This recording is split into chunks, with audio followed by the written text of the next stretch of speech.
obviously we can't stack anything, right? So we see that they'll just try and do better next time. It's like, okay, guys, well, they got us. Let's do it again. Let's do it again. Let's do it again. We actually didn't see a team hero change at all from Reunited in that last round as well. So I'm not saying this one hero limit thing is a problem either, but I'm also saying that Reunited didn't change. They didn't make any changes, and they just maybe didn't know what the answer would be. And maybe that's because there's a lack of experience on playing the game this way. It's also harder to work out as well because a lot of the time, hero changes in the past tend to go with, okay, let's change hero and stack this or stack that based on a situation. So having those options removed and needing everyone agreeing, maybe just, it slows down the communication a little bit. And these guys are obviously used to playing competitively where you can stack. And you have to play competitively where you can stack because ultimately, so far, guys, the money in the tournaments has been in tournaments where you could stack heroes. So, of course, you're going to be trading for that sort of thing. This is basically the first time competitive Overwatch has gone into no stacking of heroes.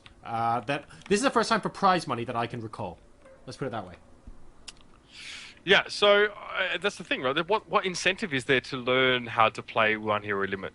There's none right now, really. I mean, I get maybe teams are doing that in preparation for something or something they're hoping for, but let's see what happens here. It's going to be an interesting one, Route 66, of course, which is another full payload map, right? It's not a hybrid at all. It's going to be EnVyUs defense to start with. So the Symmetra comes in again, and this is, again, similar team comps. I don't think Mort's going to play May as much as we'd like to see it, right? Time, are you actually going for Soldier 76? No? Okay. I was hoping. Right. I was hoping, man. So this team comp, I mean, Internet Hulk, you could either play Symmetra or Winston in this case, right? If you want to be maybe more defensive and less concerned about getting rid of people in vantage positions or dealing with Widowmakers, then you take the Symmetra. But again, Harry Hook is actually going to be playing the Soldier 76 in this case as well. So that, plus the McCree, is going to be quite interesting, and it means they actually forego a Lucio here, at least on this first point. Yeah, I'm a big fan of really good Symmetra play on this match. Symmetra is one of those heroes that can snowball either way really quickly. If you don't get lots of damage done with the sentries, and it takes you ages and you don't get the teleporter up and stuff like that, the choice of Symmetra can often look really silly. Yep. And then, of course, when Symmetra's played really well, you get the teleporter up really quickly, you manage to hold for an extra couple of minutes purely because she's there. You don't even need Lucio. It looks fantastic, and you look like the biggest genius on the planet. So it does tend to go one way or the other here. Unfixed on Bastion, I really want this to work. I want it to work so badly. Yeah, well, I mean, there is a Soldier 76 and a Widow to deal with that as well. So I don't have high hopes for Unfixed, I'll be honest with you. But you see, quickly, they're going to try and get this Bastion in a position behind the rocks where he can only be shot at from one angle. And they're going to try and shield him, but there was a fire strike that went through the shield straight away. And now it's like, whose shield can hold longer? It looks like Winghaven's at this stage, and they've actually been able to put some damage down towards EnVyUs, but Tailspin replies, he deals with Valitaja, and now Unfixed doesn't have so much cover. This is really interesting indeed. Unfixed purely there to sit behind Reinhardt's shield and make sure that there are no shields behind the Big Earl side. I actually quite like this, and for its function, it's actually done quite well so far. Oh, and the guy's needing to get out of the way right there. Bastion, when he's shielded, just does so much DPS. Very, very difficult for anyone to deal with him at the moment. Still on 200 plus hit points. He's being healed up. He's got his ultimate available now as well. Oh, and the Fire Strike almost kills him, but he just gets away long enough to be able to heal. So there's the Symmetra teleporter down already, and Too Easy almost saw it, but he got out of position and he got picked off by Timer. So here's a sound barrier. We actually saw tank configuration being used there as well by Unfixed, but he died. And that's going to be the Earth Shatter in response. Tailspin as well, actually challenging that Deadeye. Got himself 3 kills in the process here as well. The combo is real, the Earth Shatter is nasty, and the follow-up from the McCree just completely took Reunited apart at the seams. Yeah, that was interesting because we were talking about the lack of a Lucio and how that potentially might combat and be a little bit difficult for EnVyUs to deal with during the team fights. But I think they proved to us right there that even with Unfixed, removing effectively the shield from Reinhardt, that they were able to take the fight very, very comfortably indeed. So they've done a fantastic job with this comp. So Unfixed now switches over towards Genji. No more Bastion shenanigans here. It's going to be another plan. Winghaven's shield is broken. So now we do see Reunited have to take cover in the petrol station itself. And Harry Hook there getting his tactical visor down. That's pretty nasty as well. Cocker gets himself to another Earth Shatter being used here. This time by Winghaven. He does get a successful charge underwards Tailspin. And Harry Hook's also down. But Taimu's up above doing a lot of damage, and the res comes in for EnVyUs. Oh, and a good snipe there off of Mort on Taimu. Very, very well played there. Managing to pick up Winghaven as well. Those are 2 very crucial kills for Reunited, and that will absolutely force them back. We have an ultimate potentially ready, but it's on Too Easy. And while he will have those delicious see-through walls available, there's no real other utility available on the team at the moment. And Coco, for starters, has Earth Shatter that will be available by the time this fight happens. That teleporter's still down, by the way. Internet hold. There's still 2 charges to that one left as well, which is going to be important. So almost picking that off almost has not much value really at this stage. I'll say that. Tailspin getting damage boosted, going to move down on towards the payload, and Winghaven actually knocked right up in the air from that charge that didn't quite connect from Coco. Fortunately for him, Winghaven's also misses. Payload now still trying to shift, but it's just Winghaven on it. The rest of his team's been pretty much picked off, and now we're going to see Mort going for the big res. He gets it. That's 3, maybe 4. I'm not sure. Ooh. But now we're going to see it. We're going to see a successful refight here from Reunited. Otherwise, they're just not going to get any progress done. Watch Harry Hook up here. He's by Big Earls, and he actually just spent so much time being completely unchecked. He now drops down, so he is going to become a target, and he'll probably end up dying here. But oh my goodness, did he just survive a barrage of about 3 different people targeting him? Valutaja is going to be the latest in the firing line, and Harry Hook, what did you have for breakfast this morning? Yeah, and he actually has Tactical Visor available now as well. It was good timing to put the Biotic Field at his feet, because a lot of shots came towards him, but no one was necessarily trying to kill him. It looked like Reunited was just trying to spread damage, and that's a good situation for a 76 because you can heal up through that, and you saw him turn it around and get at least 2 kills. So, no big switches here again. Reunited going to go with the same approach. Yeah, okay, so he does go to Winston instead of Reinhardt because I need to challenge this petrol station. Winghaven goes in, but where's the follow-up? There is none. Oh, no one up on top of that station. Harry Hook, once again, Valutaja trying to counter, and he gets taken out, unfortunately. So Harry Hook, I mean, I can keep first-person view on him all day long because I know he's not going to die. This is insane, Mitch. He's taken out the support players. He might be going for Cruise next. No, actually, he realizes Genji might be the high priority, and they're both down. Oh my god, is there nothing this soldier can't do? He's been able to keep himself alive and safe. Of course, he did have Tactical Visor going into that fight. It's like, okay, Reunited, yes, pick Winghaven, Winston, try and get on top of the petrol station. 10 out of 10. But who's with him? There's no dive buddy. He just dies after 3 or 4 seconds, and he's nothing but a distraction at the moment. That's the problem.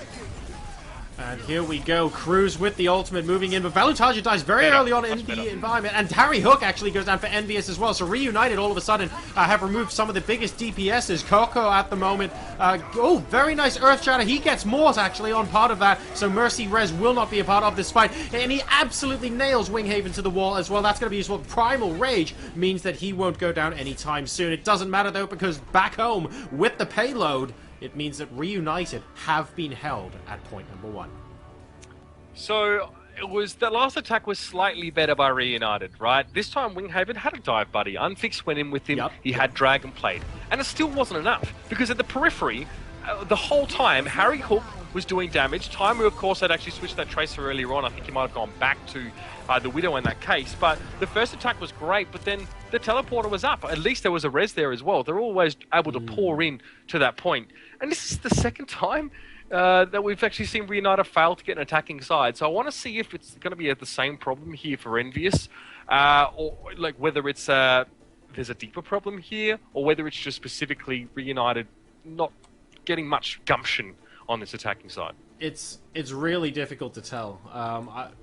Without actually seeing the them switch sides and seeing both sides. I mean, on Numbani, for example, it would be very easy to look at the first half and go, "Oh my god, this is sick," and then realize, "Hang on a second, everyone's holding all day, every day." But Route 66 is a really different map, and there's a lot more. There's a lot of open areas sort of where the point is captured, fine, but then moving up to it, it's actually really narrow. There's fantastic opportunity for all sorts of strategies to control that narrow space and focus on getting heroes' firepower exactly where you want to channel it. And I've seen... I actually really like playing Hanzo on this map. I'm obviously not playing anywhere close to these levels, but this is possibly like the best location for Dragon Strike I think I ever know.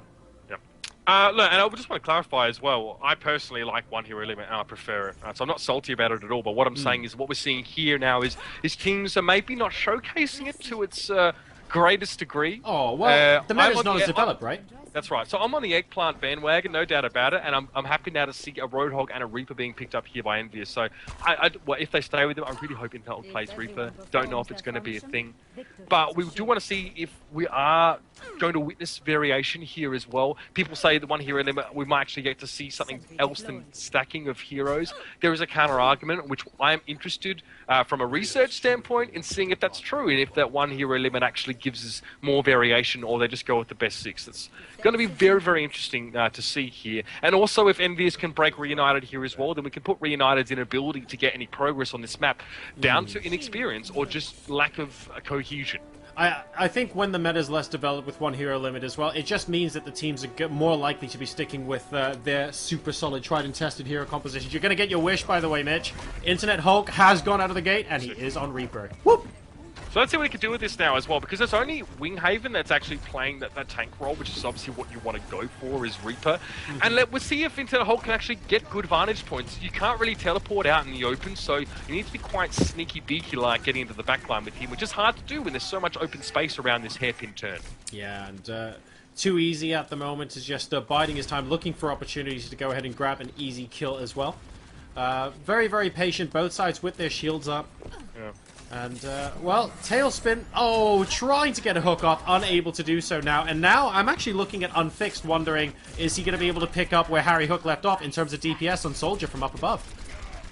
Well, let's see if this works out here. Winghaven already being down is a damn good start for EnVyUs, and Unfixed is not far behind, but Tailspin and Internet Hulk do fall. Cruz even getting some damage done, and Valley Tiger frantically fanning the hammer at Coco, who's just...